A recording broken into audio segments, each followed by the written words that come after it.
Pocs minuts abans de les 4 de la tarda d'aquest dijous 14 d'agost es va produir un incendi en dues embarcacions del port esportiu de l'Hospitalet de l'Infant.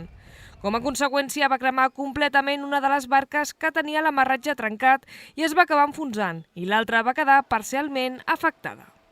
Fins al lloc dels fets s'hi van desplaçar 9 dotacions del cos de bombers i una unitat del GRAE subaquàtic, així com el SEM amb la participació del personal del Port Esportiu i Marineria del Club Nàutic l'Hospitalet Vandellòs, qui van evitar que s'escampés el foc, i la policia local del municipi.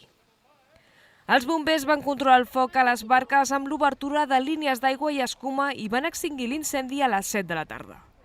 A més, la Generalitat va activar en fase de prealerta el CAMCAT, el Pla Especial d'Emergències d'Aigües Marines, amb la col·locació de barreres per evitar la fuita de fuel a l'aigua.